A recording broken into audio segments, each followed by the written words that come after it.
Ya. Baik, ini kuliah saya yang ketiga ya. Hari ini kita bicara tentang prostat. Prostat lumayan lama nanti nih. Harusnya kuliahnya jam 8, tapi saya ada operasi jam 8, jadi saya harap sejam ke depan ini selesai.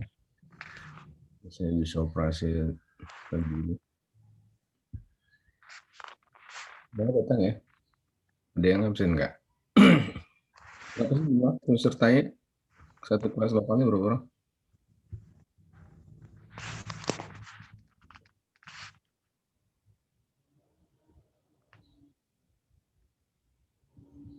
Masih ada beberapa yang belum daftar, dokter. Satu kelas berapa orang harusnya? 159.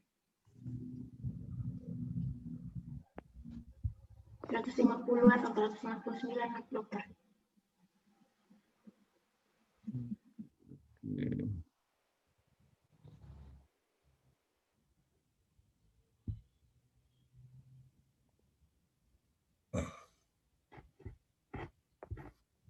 Baiklah, mungkin masih banyak yang tidur kali ya.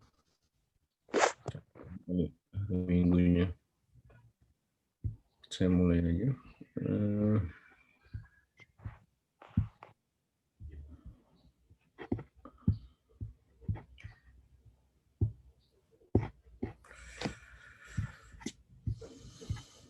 Baik, hari ini kita berbicara tentang kelainan pada prostat ya.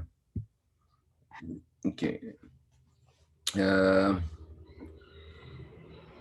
Kelainan pada prostat, kita nanti bisa ngomong masalah tumor pada prostat, infeksi, itu lagi mungkin trauma tapi nggak terlalu banyak. Yang utamanya nanti kita akan bicara tentang BPH nanti. Nah, infeksi ternyata. Jadi BPH, kanker prostat, dan infeksi. Jadi kita ada 3 subtopik nanti pada pagi ini. Baik, saya mulai aja ya. Assalamualaikum warahmatullahi wabarakatuh. Jadi ini jadi apa sih prostat ya?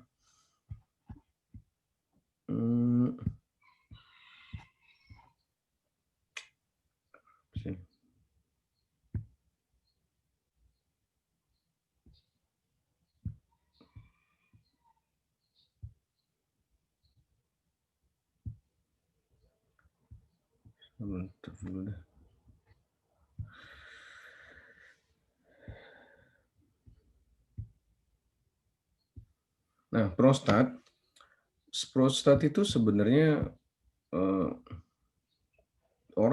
kalau orang awam terutama ya menganggap bahwa prostat itu adalah suatu kelainan. Sebenarnya tidak ya. Jadi prostat itu memang organ anatomi laki-laki gitu. Apa itu prostat? Prostat merupakan suatu kelenjar ya, berfungsi dalam menghasilkan sekret nanti ya, yang akan dikeluarkan bersamaan pada saat terjadinya ejakulasi. Ada beberapa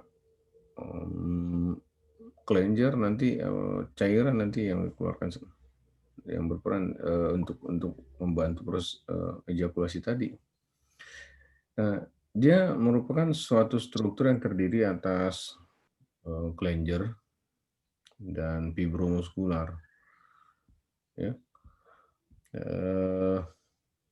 Besarnya kira-kira seperti buah almond, ya, seperti buah pala, beratnya sekitar 20 gram, berada di bawah kandung kemih, melingkari uretra, ya, tepatnya berada, kalau ini masih ingat kemarin, uretra pars prostatica, sekitar 2,5 cm cuma panjangnya. Kemudian dia digantung oleh ligamentum puboprostatica di bagian depannya. Kemudian ada diafragma urogenital di atas, di bagian bawah maksudnya. Kemudian terdapat ada lubang atau ductus ejaculatorius di daerah perumontanum. Nah, lubang itulah tempat nanti disalurkannya sperma. Ya, jadi kalau mulai dari testis, epididymis, vas deferens, kemudian akan dialirkan bergabung dengan cairan dari vesicula seminalis, dan pada akhirnya nanti akan dikeluarkan melalui ductus ejaculatorius di foramen pada prostat, uretra prostatica. Kalau Anda lihat di sketsa gambar ini adalah kandung kemih daerah trigonum. Kemudian di bawah ini yang bulat warna purple ini adalah prostat. Kita potong, ya. Ini adalah uretra dan kelihatanlah uretra pars prostatica. Nah, yang saya tunjuk itu sekarang ductus ejaculatorius atau verumentanum. Ini. Kemudian ini adalah uretra membranaceae di bawahnya yang itu tempat terdapatnya sphincter interna. Ini. Ya, saya kalau kita operasi prostat ini harus hati-hati. Baru di bawahnya ini adalah pars bulbosa dan terakhir ini adalah pendulosa. Ini naviculare.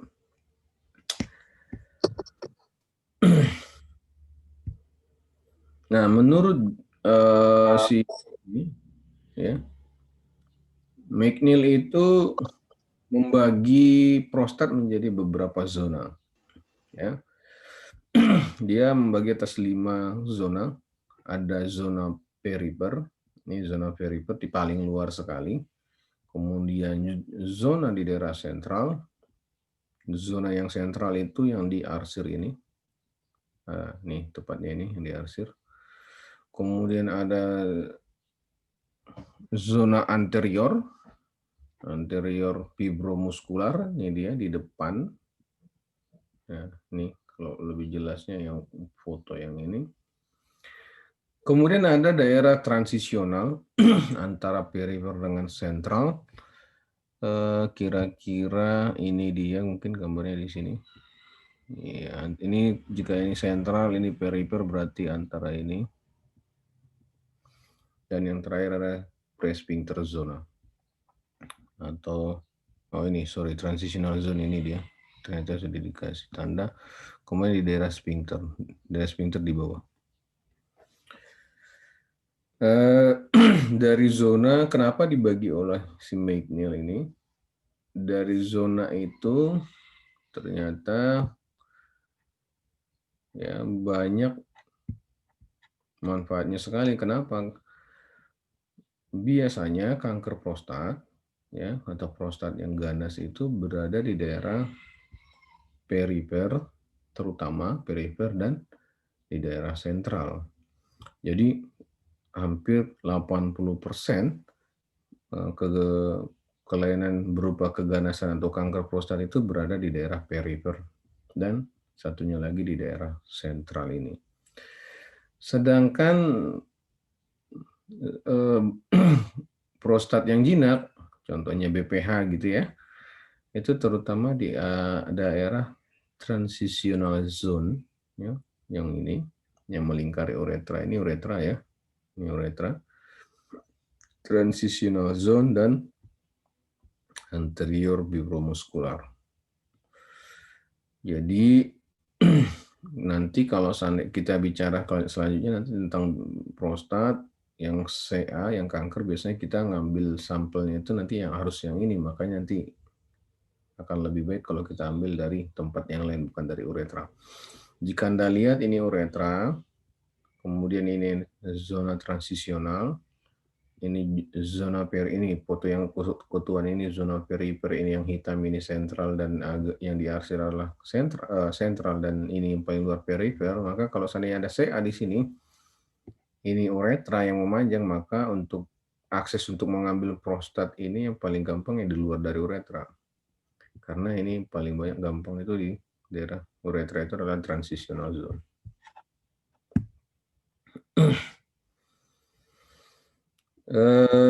Dia berada di bawah simfisis pubis, di permukaan postero superior dari vas deferens. Ya. Jadi di bagiannya itu nanti posterior ini prostat, dia akan ada vas deferens nanti yang berjalan di posteriornya. Kemudian dia dekat sekali dengan rektum, hanya dipisahkan oleh suatu membran atau lapisan jaringan ikat yang kuat sekali, namanya fascia denofilier. Kalau pada perempuan denofilier itu disebut cavum Douglas. Sampai nanti dia panjang sekali ke diafragma genital. Nah, fascia denofilier inilah sebagai barir yang menjaga agar jika ada kelainan baik di daerah buli ataupun daerah prostat tidak menyebar ke daerah rektum. Nah, kalau ini ketembus berarti akan terjadi penyebaran ke sana. Misalnya ada infeksi atau ada CA. Nah, secara histologi prostat itu tadi saya sudah singgung dia terdiri dari struktur Klenger dan struktur fibromuskular. Di bagian luarnya sekali itu dia dibungkus oleh lapisan jaringan ikat atau kapsul fibrous. Ya sama seperti halnya ginjal kemarin juga ada lapisan kapsul ya. Nah, kapsul ini nanti akan menjadi apa ya?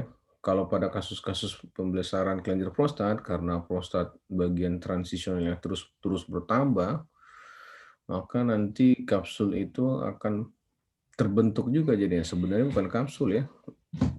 Kapsul pada prostat itu pada pembesaran kelenjar prostat yang jinak nanti akan dua dia jadinya, ada yang namanya true kapsul, ada yang pseudo kapsul. Nah, pseudo kapsul yang true itu ya kapsul yang benar-benar meliputi dia semuanya. Tapi jika prostatnya membesar maka bagian luar dari sel terluar dari BPH tersebut akan membentuk suatu pseudo kapsul sebagai marker buat kita untuk melakukan enuclease dari kelenjar prostatnya. Jadi kalaupun itu bocor biasanya masih ada prostat di dalam, jadi di luar itu jadi nggak ada masalah. Nah, dia lapisan kelenjernya itu menghasilkan sekret, tadi berfungsi untuk membantu proses ejakulasi dan ada otot dan jaringan ikat. Pembuluh darahnya ya cabang-cabang dari arteri vesikalis inferior dan yang berasal dari rectalis media ya dari belakang. Yang paling ini sebenarnya ada plexus dari venanya ini yang banyak. Ada plexus periprostatica yang berhubungan dengan vena dorsalis penis di bagian dalam, dan nanti dari sana masuk ke plexus periprostatica kemudian ke vena iliaca interna. Saraf yang mensarapinya bisa dari dia hanya memiliki saraf otonom ya. Saraf otonom itu berasal dari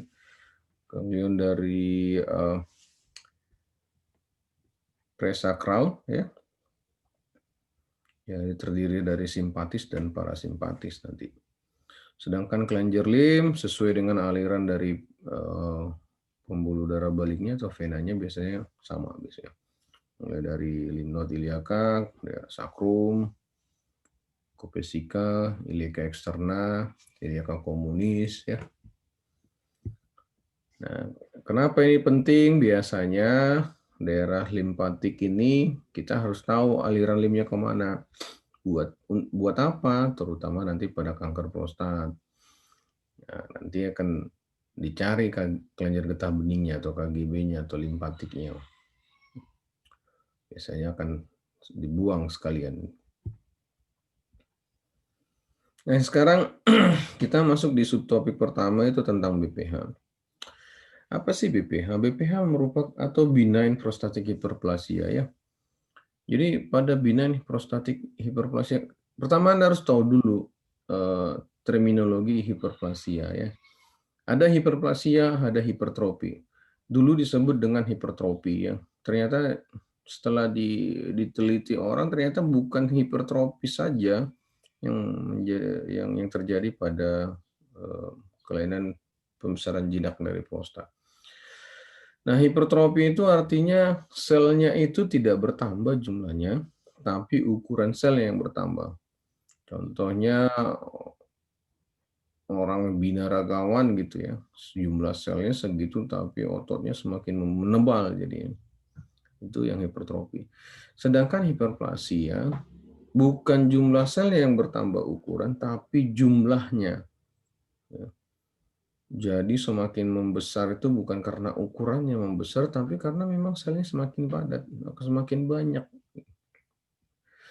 Nah, pada BPH, benign prostatic hyperplasia, sel yang bertambah itu sel apa? Kan saya udah bilang tadi bahwasanya sel utama dari prostat yang menyusun prostat itu terdiri atas dua. Sel stromal yang tersusun atas fibromuskular, dan yang kedua sel Klenger. Nah, yang terjadi pada BPH bukan cuma sel Klengernya yang bermasalah, tapi yang kedua-duanya, baik stromal dan Klenger, epithel Klengernya.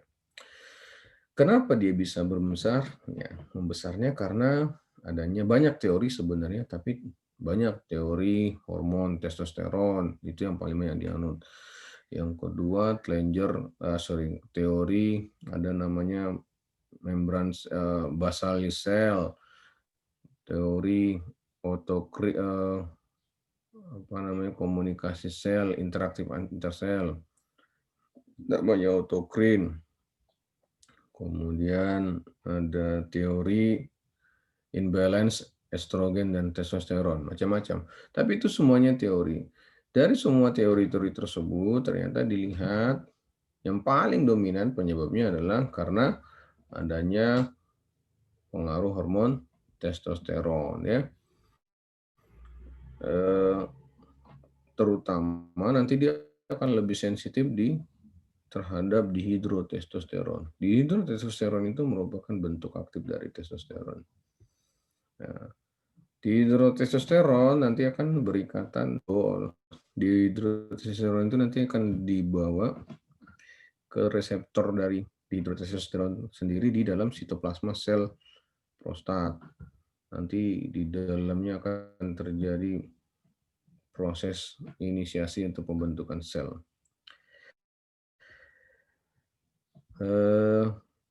Testosteron merupakan hormon laki-laki yang sangat sedikit.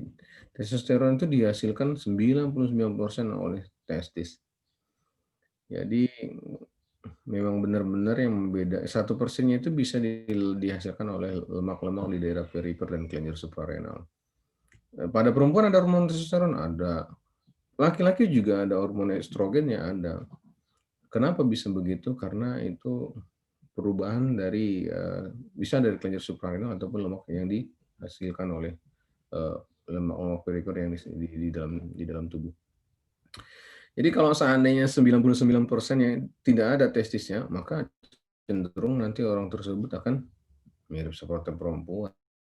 Jadi ya makanya kalau perlu kita berikan substitusi hormon testosteron jadinya. Nah tadi ada beberapa faktor yang mempengaruhi sih sebenarnya ya, tidak penyebab, tapi faktor lain yang terlihat mempengaruhi terjadi pembesaran kelenjar prostat. Salah satunya hormon estrogen, prolaktin misalnya, pola diet, mikrotrauma, inflamasi dan obesitas. Sebentar. Ya, ya Mil.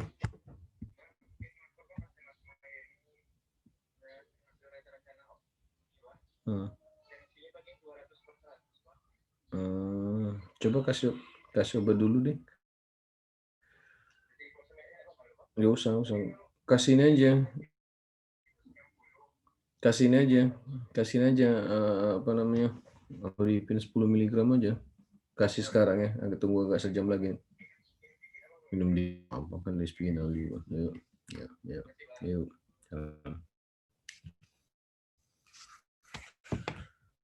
Maaf. Jadi estrogen, prolaktin, terus yang paling penting obesitas dan aktivitas fisik. Artinya kalau kita semakin tua lebih baik ya jagalah status gizi itu penting sekali karena selain itu bisa mempengaruhi terjadinya BPH. Nah, tapi Anda harus paham juga BPH itu ada istilah BPE namanya benign prostatic enlargement. Ya, BPE itu suatu kondisi di mana prostatnya memang yang saya sebutkan tapi tidak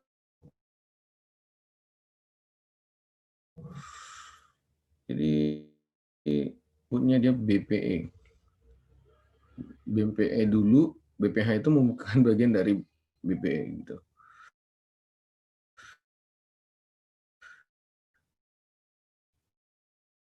Oke. BPE semata-mata soal BPH. Nah, setiap adanya BPE, either itu suatu BPH atau CA atau infeksi, maka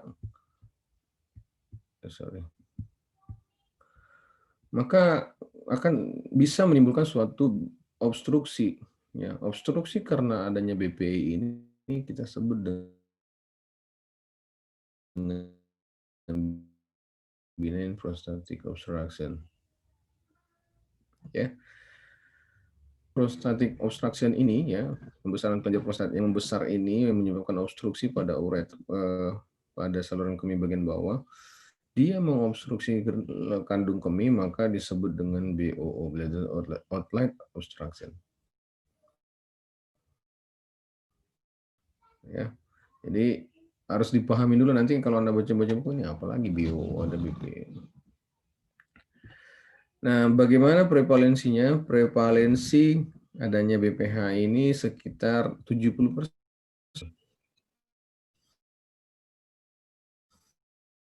Semakin tua dia, maka prevalensinya semakin besar. Yang pertama kita evaluasi adanya gejala lower urinary tract symptoms. Apa aja gejala lower urinary? Namanya gejala obstruksi atau storage. Itu pancarannya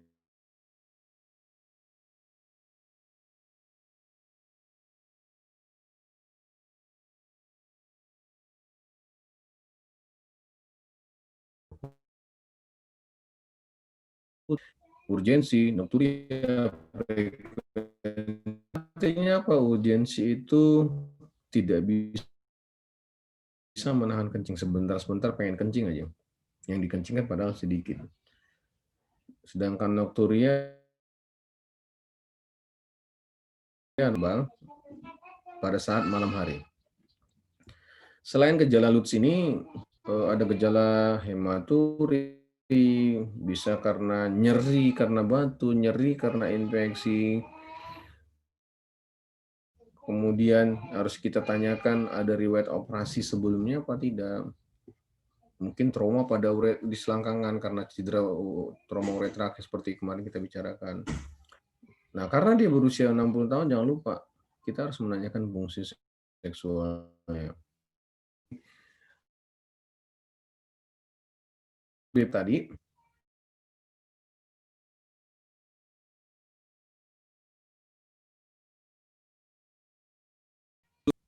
gejala dengan BPH saja. Namanya lower urinary tract symptoms. Artinya gangguan yang terjadi pada sekali ya buli dan uretra. Setiap ada gangguan di buli dan di uretra, maka akan menimbulkan gejala LUTS ini. Dulu LUTS itu disebut dengan prostatisme, gejala prostatismus. Kenapa? Karena orang hanya menilai itu pada prostatismus saja, pembesaran kelenjar prostat saja. Ternyata tidak. Perempuan yang tidak ada prostat ternyata ditemukan juga gejala LUTS. Akhirnya istilah prostatismus itu ditiadakan lagi sekarang. Nah, gejala apakah disuria termasuk gejala LUTS? Ya, disuria tidak termasuk gejala LUTS ya. Kalau nanti ada soalnya ya jawabannya tentu disuria tidak termasuk. Disuria itu artinya nyeri pada saat berkemih. Nyeri saat berkemih mungkin saja karena faktor yang lain akibat dari BPH-nya tadi. Misalnya apa? Ada batu, misalnya karena BPH-nya, ada infeksi karena prostatnya, maka dia akan terasa nyeri. Ya. Nah, riwayat operasi apa hubungannya dengan prostat? Sebenarnya tidak ada hubungan dengan prostat. tapi riwayat operasi untuk menyingkirkan adanya kelainan-kelainan yang lain sehubungan dengan adanya gejala LUTS. Contohnya orang operasi batu buli 1 tahun yang ibu bapaknya dari operasi batu buli pada usia muda, kemudian pas 60 tahun muncul gejala LUTS, bisa saja gara-gara prostatnya.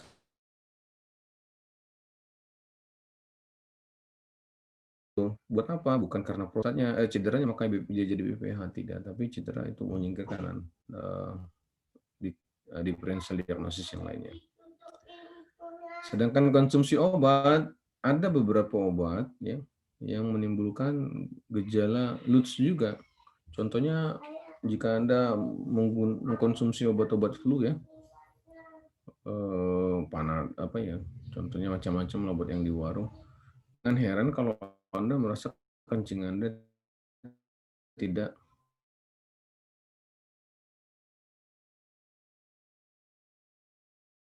dia bisa membuat kontraksi dari otot polos di daerah saluran berkemih. Sorry.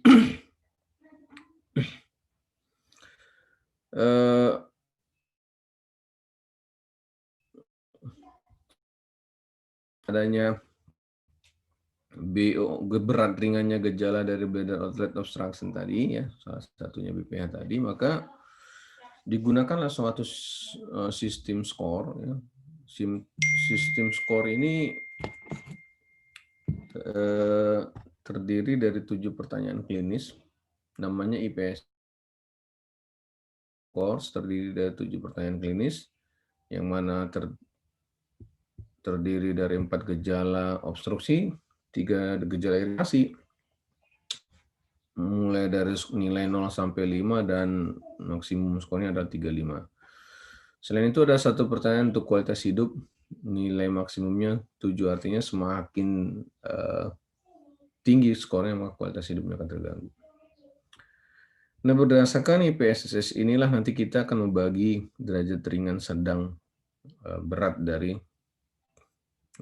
pasien dengan BPH. Skornya 0 sampai 7 itu ringan, skornya sedang 8 sampai 19 itu sedang, dan 20 sampai 30 gejala yang berat. Buat apa kita tentukan skor ini pada saat kita lakukan pemeriksaan pasien BPH? Nanti skor ini akan menentukan derajat dan menentukan pendekatan pengobatan kita nanti. Kita harus periksa namanya Voiding Diaries ya. Voiding Diaries itu ya catatan berkemih itu ya kita catat isinya tuh waktu kencing dan konsumsi minum yang harus dicatat oleh pasien tersebut. Nah, terutama kalau pasiennya mengeluhkan gejala iritatif yang nokturianya yang paling dominan ya, maka kita harus lakukan Voiding Diaries untuk melihat nanti kira-kira penyebabnya dia sering-sering kencing itu apakah karena memang iritasi saja atau jangan-jangan banyak hal yang lain. Misalnya banyak minum juga orang juga akan sering-sering kencing jadinya. Ya, jadi Voiding Diaries kita suruh periksa jika gejala iritatif yang lebih dominan. Pemeriksaan fisiknya bagaimana? Tadi ya, kemarin kuliah kita yang pertama sudah saya singgung masalah status pemeriksaan urologi. Jadi kita tetap mulai periksa dari mulai regioflank, suprasymphysis, genitalia eksternal. Regioflank misalnya, kemarin saya ngasih itu ya, pemeriksaan fisik urologi kalau nggak salah ya.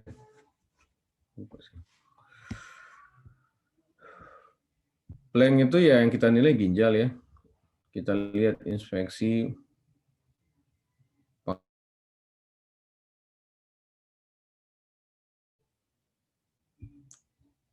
perkusi. Kemarin tentang apa ya? Sorry, kemarin saya lupa itu udah ke koas ya.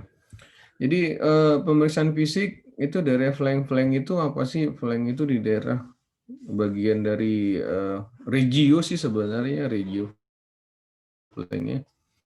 Daerah lumbal kiri dan kanan. Yang dinilai pada saat itu ada kita lihat inspeksi. Di inspeksi itu di daerah flank ini apakah ada misalnya bulging, apakah ada tanda-tanda infeksi dan segalanya. Kemudian kita lakukan nyeri tekan. Nyeri tekan biasanya kita tekan di daerah CVA, CVA itu costovertebral angle.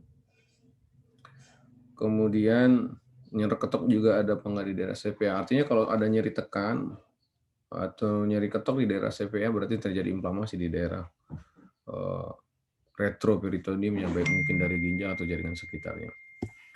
Kemudian di daerah suprasimfisis biasanya kita menilai kandung kemih. Ya, kita lihat apakah ada tanda-tanda retensi urin. Retensi urin tidak bisa kencing artinya. Bagaimana tahunya retensi urin? Kita lihat di daerah suprasimfisisnya itu bulging. Kemudian kita bedakan bulging itu gara-gara tumor apa tidak. Nah, nanti kita perkusi satu-satu apakah kalau dia isinya cairan maka dia suaranya akan redup. Terus yang terakhir genitalia eksterna, di genitalia eksternanya itu kita lihat ada nggak metastenosis. Jangan-jangan ada metastenosis. Karena metastenosis juga bisa menyebabkan seseorang kencingnya jadi tidak lancar, sering-sering kencing, tidak puas gitu ya. Kencing harus kemudian. Sama halnya dengan phimosis ya, dia ternyata phimosis sebelum disunat. Ada phimosis bapak-bapak, ada banyak ya. Apalagi kalau bapaknya nggak disunat. Mungkin ada tumor atau ada urethral discharge. Di urethral discharge-nya misalnya istilahnya ya. Ada pasien dengan infeksi uretra.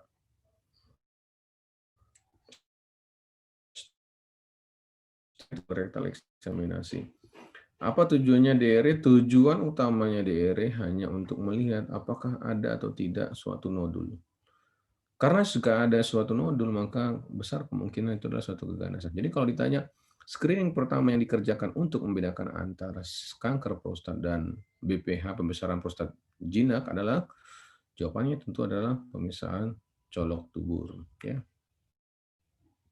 Itu dengan colok dubur bisa kita tentukan bagaimana sphincter anusnya dan refleks bulbocavernosnya.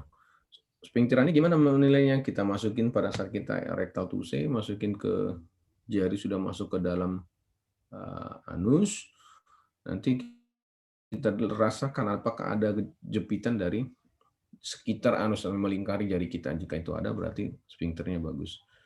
Kemudian refleks bulbocavernosa bagaimana menilainya? Refleks bulbocavernosa kita setelah tangan masuk, kita lakukan penekanan pada glans penis. Jika ada kontraksi dari sphincternya, maka refleks bulbocavernosanya bagus. Apa tujuannya kita periksa ini? Tujuannya tetap untuk menyingkirkan adanya gangguan neurogenik ya. Karena gangguan neurogenik juga bisa menyebabkan seseorang muncul dengan gejala Lutz juga ya. Contohnya apa? Ya, misalnya pada pasien-pasien dengan diabetes ya, gangguan neurogeniknya kita sebut dengan diabetik histopati. Itu harus diperiksa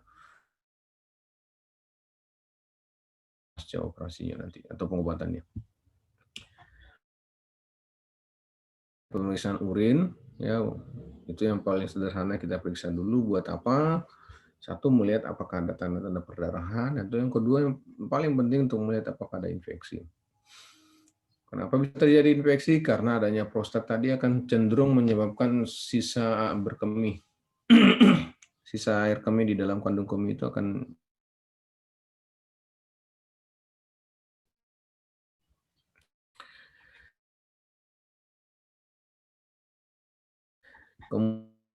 kemudian jika ada yang kita hitung. Nah, terus kita screening apakah ada gejala untuk PSA ya. Sampai saat ini yang paling sering kita pakai untuk screening adanya kanker prostat adalah PSA, prostat spesifik antigen. Ya. Nanti jika nilai PSA-nya lebih dari 4 biasanya akan diajukan untuk biopsi. Ya. Meskipun sebenarnya PSA di atas 4 belum tentu suatu kanker prostat. Terus ada penunjang yang lain namanya uroplometri. Uroplometri itu suatu metode untuk menilai laju dari berkemih. Kita mengatakan pancaran berkemih kita baik ya jika seandainya Qmax ya, aliran maksimumnya lebih sama dengan dari 10 ml per sekon. Nanti akan kita lihat di sini dengan mesin ya, kencing di mesin nanti akan ada chartnya. Dan setelah itu kita periksa residual urinnya, ya rata-rata bisa sekitar 20%. Bagaimana cara menilai residu urin? Residu urin itu bisa yang paling non-invasif dengan USG, atau yang kedua dengan menggunakan pasang kateter, suruh di jumlah air yang kencing dari kateter itu itulah residunya setelah dia kencing. Nah, ini gambaran uroplometri. Nah, ini uroplometri orang normal nih, ya. Gambarannya seperti bell shape ya, seperti lonceng. Nah, Qmax-nya sekitar 28, ini Qmax-nya makan sampai 50 ya. Dengan Tmax waktunya hanya sekitar lebih kurang 11 detik. Ya, 11 detik. Gambar yang C ini adalah gambaran dari seseorang yang dengan gejala prostatisme, ya. Prostatismus, ya, gejala prostat BPH maksud saya. Dia kencing, pancarannya kencang, sebentar habis itu turun, kemudian ngeden lagi, kencang lagi kencingnya, kemudian turun lagi, ngeden lagi dikit, kencang lagi, ngeden lagi, turun lagi, ngeden lagi, sampai dia habis. Ini juga begitu. Kencing, ngeden, kencing lagi, ngeden, kencing lagi, ngeden, kencing lagi. Nah, biasanya yang kalau dibandingkan yang ini, mungkin ini pasien orang BPH dengan mungkin sudah dalam pengobatan, artinya ya Qmax-nya 15, 16 gitu ya cukuplah untuk mempertahankan. Cuma masalahnya adalah Tmax-nya sangat panjang sekali dibandingkan ini. Ini kan cuma 10 detik rata-rata. Biasanya kalau yang begini, ini cenderung ya bisa jadi struktur uretra juga bisa ya, struktur uretra juga bisa. Kalau ini dominan nih BPH. Biasanya kita kasih obat mungkin akan waktu Tmax-nya akan berkurang. Ini Tmax-nya bisa sampai 4 detik, rata-rata nggak nyampe 4 detik malah. Sedangkan pencitraan atau imaging yang paling sederhana bisa kita pakai USG TAUS ya, transabdominal. Sorry, ini transabdominal ultrasonografi, atau bisa menggunakan transrektal ultrasonografi. Ya. Transabdominal atau terus ya. Jadi dengan USG ini bisa kita tentukan ukuran pasti dari prostat, dan yang kedua untuk melihat dari struktur prostatnya sendiri akan mengarah suatu keganasan apa tidak. Dan yang terakhir ada pemeriksaan urodinamik. Nah, urodinamik, kapan kita periksa urodinamik pada pasien dengan BPH? Satu, jika gejalanya muncul pada usia di atas 80 tahun. Yang kedua, kita curiga adanya gangguan di atas 80 tahun. Yang kedua, pasien gejala LUTS di bawah umur 40 tahun. Ya, usia muda kita periksa urodinamik, usia terlalu tua juga untuk kita periksa urodinamik. Dan yang ketiga, dari gejala kecurigaan adanya neurogenic bladder, juga kita lakukan pemeriksaan urodinamik.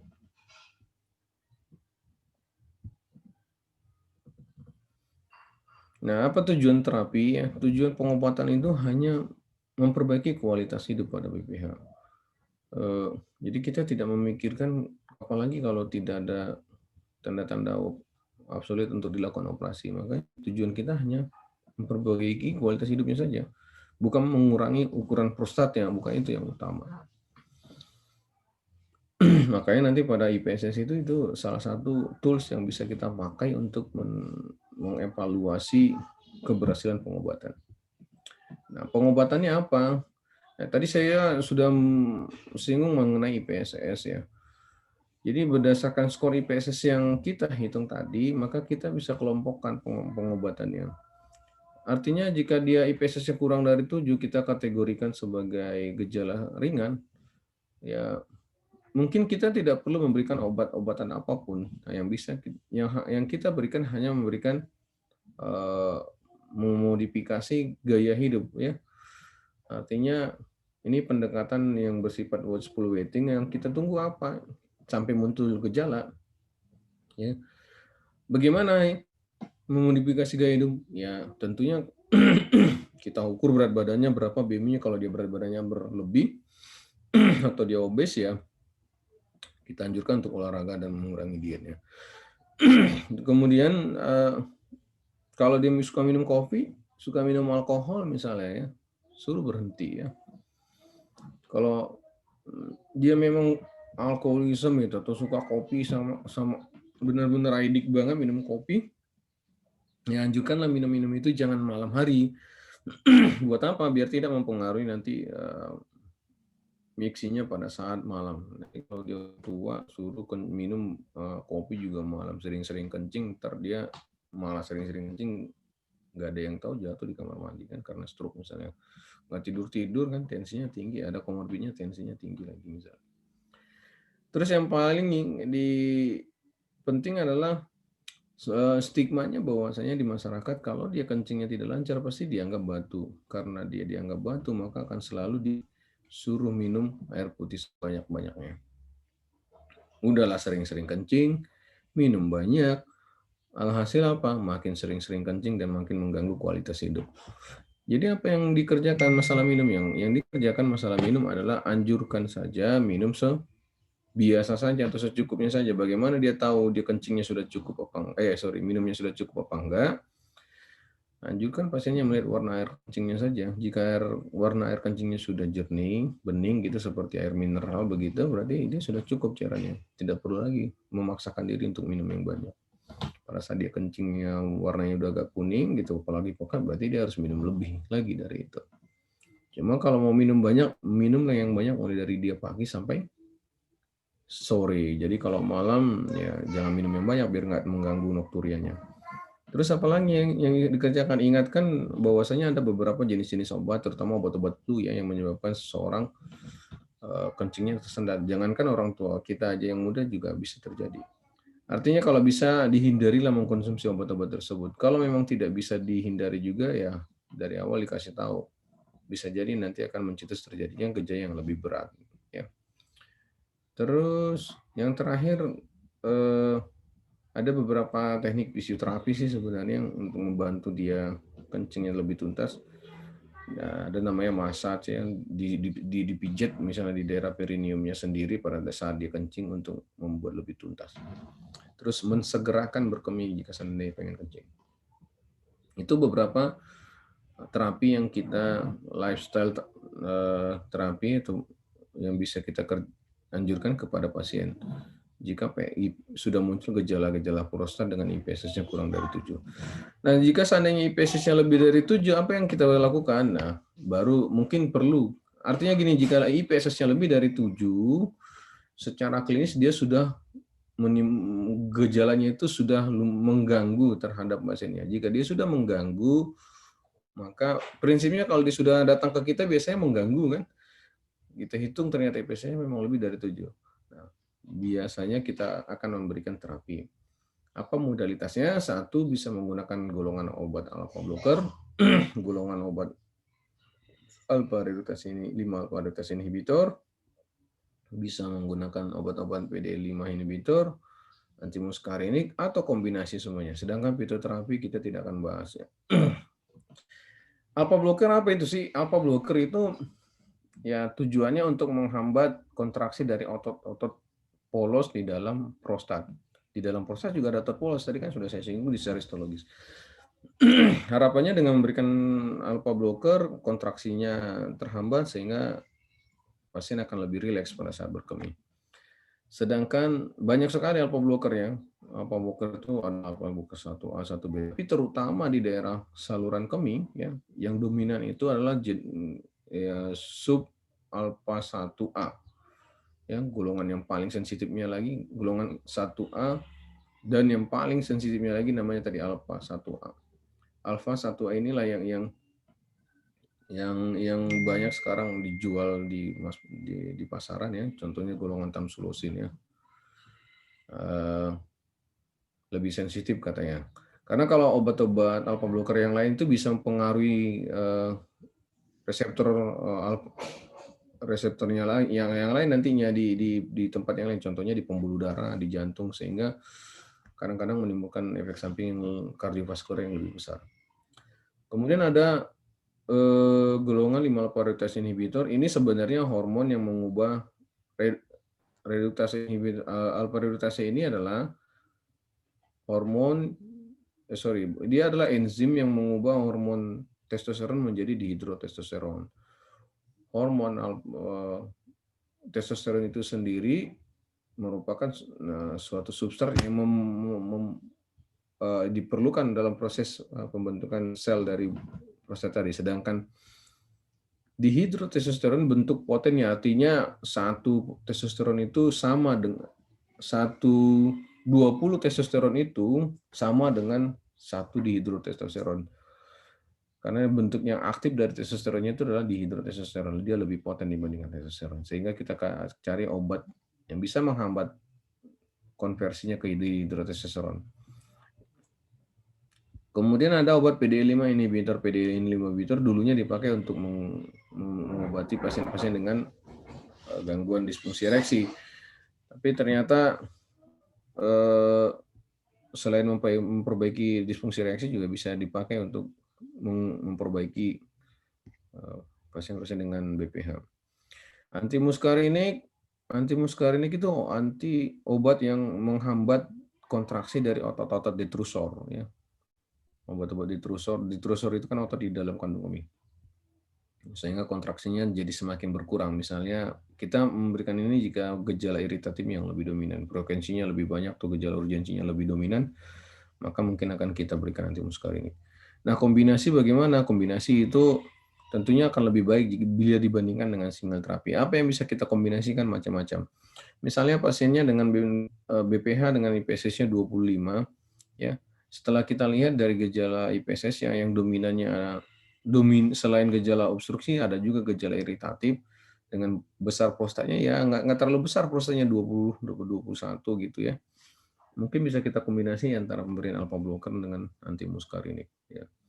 Jika seandainya prostatnya besar 50 cc, gejala IPSS-nya 25, gejala iritatifnya juga lumayan mengganggu, maka bisa kita kombinasi antara alpha blocker, 5-alpha reduktase inhibitor dengan menggunakan antimuskarinik.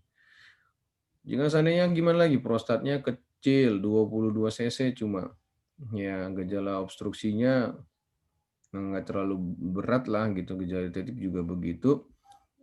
Dengan adanya gangguan disfungsi ereksi ya mungkin ya kita coba dengan pemberian single agent aja, misalnya dengan menggunakan PDE5 inhibitor. Contohnya apa obatnya? Misalnya sildenafil ya, Viagra biasanya. Mungkin juga bisa mempengaruhi Viagra, atau yang paling aman sekarang menggunakan tadalafil ya, nama generik. Pemakaiannya misalnya Cialis yang 5 mg aja setiap hari. Mungkin dengan menggunakan ini bisa saja IPSS-nya membaik dan gangguan ereksinya juga membaik. Sedangkan pembedahan, kapan sih dilakukan pembedahan? Ya, operasi dilakukan jika kita ada beberapa indikasi absolut. Ya, indikasi absolut contohnya adanya BPH dengan batu di kandung kemihnya, kemudian BPH dengan adanya infeksi yang berulang, pasien BPH dengan gejala retensi, BPH dengan gangguan fungsi ginjal akibat obstruksi tadi, kemudian BPH dengan gangguan anatomi buli, misalnya divertical buli, itu kita akan lakukan operasi tanpa memikirkan apapun, sudah gejala absolut untuk dilakukan operasi. Namanya gejala absolut. Sedangkan indikasi relatif untuk pembedahan itu biasanya kita sudah, yang jelas tidak ada gejala indikasi absolut tadi, pasien dengan BPH, kemudian kita sudah berikan pengobatan dan tidak terjadi perbaikan, ya mungkin bisa kita lakukan operasi dengan indikasi relatif tadi. Nah, pembedahan apa yang bisa dikerjakan? Bisa dengan minimal invasif, bisa dengan operasi terbuka. Minimal invasif itu tanpa menyayat kulit sama sekali, ya. Yang sekarang ini masih gold standarnya itu masih menggunakan TURP ya. Masukin alat dari burungnya, kemudian kita dari penisnya, kemudian dengan alat itu kita akan reseksi prostatnya. Nah, selain itu banyak TUIP, TUNA, TUWEB, TULEB, 2MT, atau menggunakan stent. Stent biasanya kalau pasien-pasiennya tidak memungkinkan untuk dioperasi, kita pasang lokal aja. Seperti memasang kateter, tinggalkan alatnya di sana biar lubangnya lebih kecil. Dan sedangkan operasi terbuka sudah jarang dikerjakan dan hampir ditinggalkan. Tapi masih ada beberapa kasus yang terpaksa dioperasi terbuka. Kalau di Indonesia masih dianut, ya. Kapan dilakukan operasi terbuka? Jika seandainya pasien dengan indikasi absolut, ukuran prostatnya lebih dari 80 cc. Kalau di atas 80 masih ada tempatnya lah di Indonesia. Ini yang tadi yang saya sebutkan, indikasi absolut pembedahan, retensi ulang, infeksi, hematuri, batu kandung kemih, penurunan fungsi ginjal, dan perubahan patologis pada buli ya. Ini harus diingat ya. Nah, kemudian apa yang dievaluasi pasca pengobatan, baik di secara obat-obat ataupun operasi ya, tetap tadi IPSS ya, IPSS-nya dihitung ulang. Di awalnya misalnya IPSS-nya 20, sekarang setelah diobati ternyata jadi 5 misalnya, berarti membaik. Tapi pada pasien-pasien retensi urin gitu nggak perlu lagi diperiksa IPSS ya. Karena kalau udah retensi urin jelas nggak bisa kencing sama sekali, nggak akan bisa di IPSS-nya. Tapi sesudah dia dioperasi tetap dihitung IPSS-nya berapa jadi. Kemudian uroplometri ulang, kita lihat lagi grafiknya, dan residu urin. Residu urin itu ya dievaluasi ulang untuk melihat bermanfaat apa tidak terapinya. Yang kedua itu kita bicara tentang kanker prostat ya. Kanker prostat ya termasuk kanker terbanyak ya. Kanker terbanyak di traktus urinarius laki-laki. Yang paling banyak itu kanker prostat. Jenis yang paling sering itu adalah jenis adenokarsinoma. Selain adenokarsinoma sebenarnya ada bentuk yang lain ya, tergantung selnya. Kalau misalnya otot yang kena namanya sarkoma, atau epitel yang kena, epitel dari uretra prostatica menjadi karsinoma transitional cell. Kalau kelenjar getah bening yang kena menjadi lymphoma ya, atau bisa jadi metastasis dari tumor-tumor yang lain ke daerah prostat. Sama usianya di atas rata-rata 60 tahun, makanya nanti tetap kita mandatory screening menggunakan PSA dan rectal 2C. Yang paling gampang sekali ya untuk melakukan screening ya, tanpa model apapun ya dengan colok dubur. Artinya kalau ada orang laki-laki dengan gangguan lus tadi ya, lakukan colok dubur. Tujuannya hanya untuk membedakan antara ini kemungkinan dia ada CA atau BPH. Yang kedua adalah PSA. Kemungkinan ya, bukan berarti setiap PSA meningkat dia akan jadi CA, tidak. Kemudian jika ada kecurigaan CA prostat, baik dari colok dubur dan PSA-nya meningkat, maka akan kita lakukan biopsi prostat, baik bisa secara dari perineum atau dari rektum. Kemudian kita periksa MRI untuk melihat lebih jelasnya lagi, paling bagus lagi multiparametrik ya, dan bone scan. Bone scan bisa kita lihat untuk melihat adanya lesi, ya lesi pada metastasis di daerah tulang, bone scan. Yang terbaru lagi namanya ada PMSA PET scan namanya, PMSA PET scan ya. Lebih sensitif lagi, tujuannya selain untuk melihat tumornya bisa kita lihat untuk kelenjar getah beningnya kemana alirannya, apakah sudah ada terjadi aliran di KGB apa tidak. Di PMSA PET scan tapi hampir tidak pernah dikerjakan di Indonesia. Nanti setelah kita biopsi, nanti akan ketemu sel secara histologik, baru kita tentukan stadiumnya. Nah, nanti dia akan ada namanya skor Gleason. Dari skor Gleason-nya itu baru ada dari skor Gleason itu dari 5 sampai 10 ya. Dan TNM itu tumor kelenjar dan metastasis ya. Saya rasa cukup tahu aja dulu, nanti kalau Anda berminat bisa dibaca ya. Karena kompetensi kalian terhadap CA prostat mungkin hanya sampai sini saja. Ya, untuk pengobatan yang lain-lain tidak perlu Anda kuasai. Ya, tapi Anda harus tahu bahwasanya ada istilah skor Gleason untuk melihat kepadatan dari sel kankernya di dalam secara histologis. Apa yang dikerjakan ya tergantung sebenarnya. Dia ada beberapa kelompok dari setelah kita dapatkan Gleason dan TNM-nya. Ada kelompok yang risiko ringan, risiko medium, atau intermediate, dan risiko berat ya. Nah, jika dia risiko ringan, mungkin cukup dilakukan monitoring aktif saja, atau bisa diberikan kalau dia mediate, intermediate, misalnya bisa radiasi, brachytherapy, atau operasi pembuangan kankernya, atau menggunakan hormonal terapi. Atau yang terakhir ada lagi di kemoterapi kalau seandainya dia dengan golongan yang high risk tadi. Nah, yang terakhir adalah prostatitis ya, infeksi pada prostat. Ya, biasanya bukan berarti tidak ada. Ini terjadi pada usia-usia yang lebih muda. Sekarang juga malah justru lebih banyak yang lebih muda di usia-usia seksuali aktif ya. Seksuali aktif ini artinya ya umur-umur di bawah 40-an gitu. Apalagi sejak hitsnya adanya apa ya? Ini LGBT kali ya. Karena perilaku sodomi kali mungkin ya. Kan saya juga dulu lumayan sering dapat prostatitis ya. Usia-usia muda ya. Kok bisa begitu ya? Nggak tahu lah kita. Nah, gejalanya biasanya berupa nyeri di daerah suprasimfisis, ya. Nyerinya biasanya hebat, kemudian kadang disertai dengan demam, badan merasa tidak enak, mialgia ya. Kemudian pada USG ditemukan adanya, kalau bahkan sampai sudah jadi pus, akan ada kolektif fluid di daerah prostat, prostatic bed.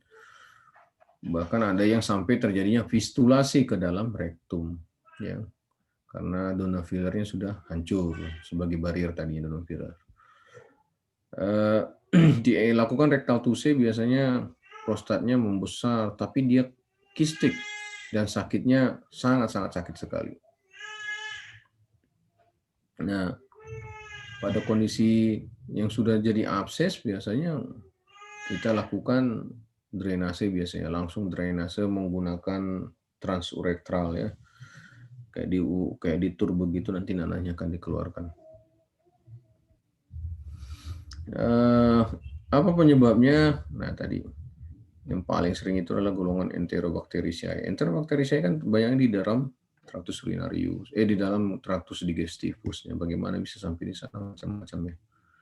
Orang yang nggak bersih, atau pelaku tadi saya bilang perilaku yang tidak benar. Phimosis juga bisa pada orang dewasa, ya, atau tindakan di rumah sakit yang sering kita kerjakan, kateterisasi. Ya, berdasarkan ya ini sebenarnya berdasarkan NIH, National Intermittent, ini dari NIH itu dia membagi menjadi sebenarnya untuk chronic pelvic pain syndrome ada grade 1, 2, 3, dan 4 ya. Yang kita sebut dengan prostatitis akut ya pada grade 1. Gejalanya tadi ada nyeri, lus, dan ya kadang-kadang disertai disfungsi ereksi ya. Masalah psikologi sih ya ada, karena kesakitan kali ya. Dicolok dubur ya nyeri sekali. Di USG nanti akan kelihatan adanya, kalau sudah abses ada kolektif fluid. PSA bisa meningkat ya, karena tadi PSA bukan cuma gara-gara ganas pada prostat saja. Setiap ada gangguan pada prostat bisa menyebabkan PSA-nya meningkat. Nah, paling bagus bagaimana cara melihat diagnosanya prostatitis ya, kita lakukan 4 glass test ya, test for glass. Ya, ini standar bakunya. Bagaimana caranya ya, ada volume bladder 1, volume bladder 2, prostatic message, baru kita temukan ekskresi prostatic serum. Jadi pasiennya disuruh berkemih dulu, tampung, tentunya ini ya untuk menggambarkan adanya gangguan pada buli. Pada uretra. Kemudian ambil urin porsi tengahnya untuk melihat ada gangguan pada buli. Kemudian kita lakukan lagi rectal tuse, kita massage prostatnya. Setelah itu kita kumpulkan nanti kencingnya lagi untuk melihat apakah ada kelainan pada prostatnya. Jadi Makestan retest ini nanti kita lihat berdasarkan chartnya nanti yang mana dia positif. Jika seandainya tadi kita sebut kategori 1 dan 2 adalah infeksi prostat atau prostatitis, Maka di PB1 dan di IPS ini dan di volume yang ketiga nanti akan ada positif nanti white blood cell dan kulturnya. Nah, jika seandainya di prostatic message-nya negatif di P1-nya saja dan P2 yang positif bisa jadi cuma gambaran infeksi pada kandung kemih. Nah, berdasarkan cat ini. Jika semuanya negatif, steril urin artinya tidak ada, berarti dia cuma CPPS biasa saja. Oke, yang terakhir kita periksa urodinamik tadi. Urodinamik itu untuk melihat profil dari berkemihnya. Apa yang diberikan obatnya kita kasih antibiotik, golongan alpha blocker, sama kayak tadi antibiotik ya kalau dia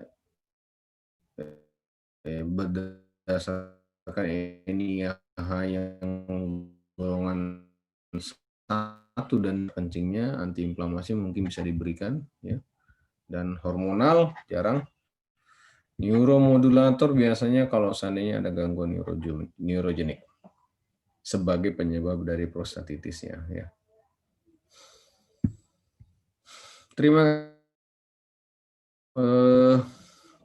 Harusnya kuliahnya itu satu BPH saja satu jam gitu ya, prostatitis 1 jam, kemudian kanker prostat 1 jam. Tapi sekarang eranya segalanya harus satu grup begitu ya, alhasil mahasiswa yang jadi bingung. Saya belajar prostat aja 2 tahun gitu kan. Semester berapa saya belajar prostat? Semester 5 dan 6. Spesialis ya. Karena saya belajar prostat aja. Dan sekarang kalian mahasiswa disuruh satu jam semuanya. Jadi akan sangat berat memang ya. Jadi kalau seandainya ada yang mau ditanyakan silakan ya. Silakan bertanya. Kalau nggak ada selesai berarti kuliahnya. Nanti bahan kuliahnya akan saya kirimkan ke ketuanya. Ketuanya siapa sih ketuanya? Yang tadi kemarin itu ya. Apa namanya? Izin bertanya dok, untuk tadi yang pemeriksaan rektal tuse, itu indikator yang biar kita bisa ngebedain itu BPH sama kanker prostat apa ya dok? Jadi ya bagus sekali ya pertanyaannya. Jadi yang paling penting poin yang paling penting pada saat melakukan rektal tusi hanya membedakan antara kanker prostat dengan pembesaran prostat jinak. Apa yang membedakannya? Yang membedakan cuma ada apa tidak nodul di dalam prostatnya. Jadi kalau ketika Anda nanti menemukan ada nodul, kemungkinan ini adalah suatu kanker prostat. Yang kedua tentu nodulnya pasti keras, dia gambarnya tidak perabaannya tidak simetris antara lobus kiri dan kanan prostatnya. Tapi nodul saja kita menemukan pada prostat, kita akan mencurigai ini sesuatu kanker prostat itu. Ya. Oke, ada lagi yang bertanya? Dokter? Ya, silakan itu. Saya mau bertanya mengenai yang IPSS tadi. Tadi kan ada yang kriterianya ada 7 pertanyaan klinis sama pertanyaan kualitas hidup. Nah, dalam scoringnya nanti untuk yang scoring pertanyaan kualitas hidupnya apakah akan dimasukkan ke dalam scoring total IPSS-nya nggak, dokter? Oh, tidak. Jadi scoring itu tetap dari yang 7 tadi, 0 sampai 5 kan, masing-masing item itu 0 sampai 5. Jadi kalau dia 7 jadi 30, 0 sampai 35 maksimum skornya kan. Sedangkan kualitas hidup itu untuk menilai seberapa berat sih sebenarnya gejala yang dirasakan itu terhadap kualitas hidupnya sendiri. Nah, kan tadi saya sudah sebutkan bahwa tujuan terapi kita sebenarnya untuk memperbaiki kualitas hidup. Jadi dengan adanya pertanyaan kualitas hidup itu nanti kita bisa lihat ternyata terapi kita memang bermanfaat gitu. Ada kolerasinya. Misalnya dia bilang IPSS-nya awalnya 35, kualitas hidupnya 6 misalnya kan. Ternyata setelah diobati IPSS-nya membaik, kualitas hidupnya nggak membaik sama sekali. Kan ada hal yang rancu, jadi harusnya kalau IPSS-nya menurun, kualitas hidupnya harusnya membaik begitu. Ya. Oke. Sama-sama dok. Ada lagi yang bertanya? Dokter izin bertanya dokter. Ya. Pada anamnesis yang BPH tadi kan ada gejala iritasinya, ada noktu ya dokter. Kenapa berkemihnya tuh meningkat pada malam hari saja dokter? Oh, pertanyaannya bagus sekali Mia. Nah, Kenapa bisa terjadi nokturia? Kita nggak tahu kenapa ya. Tapi saya mungkin nggak membaca banyak tentang kenapa muncul nokturia. Saya juga nggak pernah baca tentang hal itu ya. Tapi jawaban saya begini, kenapa bisa di nokturia? Wah sulit menjawabnya. Yang jelas dia karena adanya BPH tadi, dia akan menimbulkan beberapa gejala iritasi ya. Gejala iritasi yang muncul itu bisa karena misalnya adanya infeksi misalnya ya, dia kan jadi sering-sering kencing kan, sering-sering kencing jadi ya gejala frekuensi dan mungkin ada hubungannya dengan iritasi ke sarafnya atau gimana nggak tahu juga saya. Cuma setelah dilakukan penelitian mungkin dari setiap orang dengan gejala obstruksi di bawah kandung kemih, dilihat semua gejala yang muncul itu adalah gejala yang sama seperti itu. Tapi belum pernah terpikir sama saya juga sampai saat ini kenapa munculnya nokturia ya, kenapa Lutz itu termasuk nokturia nggak tahu juga saya. Ya, yang saya tahu bahwasanya nokturia itu nanti ada 2 jenis nanti ya yang harus dinilai. Satu karena memang dia pembahasan yang lebih banyak itu orang tidak mencari kenapa bisa muncul nokturia, tapi yang ada itu adalah ada orang-orang tertentu juga yang kencingnya itu malam hari lebih banyak dibandingkan siang hari. Tapi saya juga nggak pernah mempertanyakan seperti pertanyaan kamu yang kenapa bisa muncul begitu, nggak tahu juga saya. Yang jadi permasalahan kita di sekarang ini, dia nokturianya lebih banyak pada malam hari. Artinya, kencingnya itu ya, atau poliuri terjadi pada nokturia. Jadi kalau kita buat dari bladder diary tadi, ya dia dihitung jumlah kencing dan volume kencingnya tiap hari 24 jam selama 3 hari berturut-turut kan. Ternyata dari bladder diary-nya itu ditemukan kencingnya itu terutama pada malam hari saja. Siang hari misalnya volumenya cuma 200 cc, tapi malam hari dia kencingnya bisa sampai 700 gitu. Nah, kenapa bisa nokturia? Nggak tahu saya kenapa. Mungkin apa hubungannya dengan sarafnya atau bagaimana, nggak tahu juga saya. Nanti saya coba cari tahu ya Mia ya. Ya, ada lagi yang bertanya? Ya, sama-sama. Saya juga belum bisa tahu saya kenapa muncul nokturia.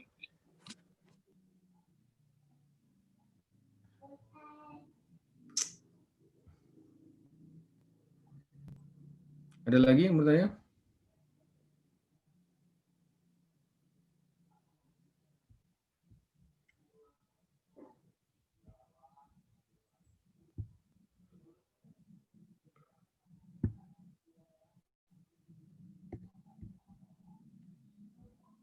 Tidak ada. Kalau tidak ada, ya saya harap bermanfaat ya. Sampai ketemu nanti di ujian ya. Mungkin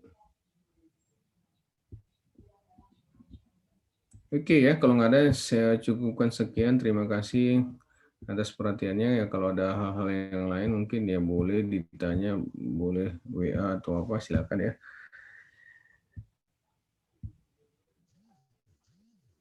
Ya, semoga bermanfaat. Saya akhiri dengan Assalamualaikum warahmatullahi wabarakatuh.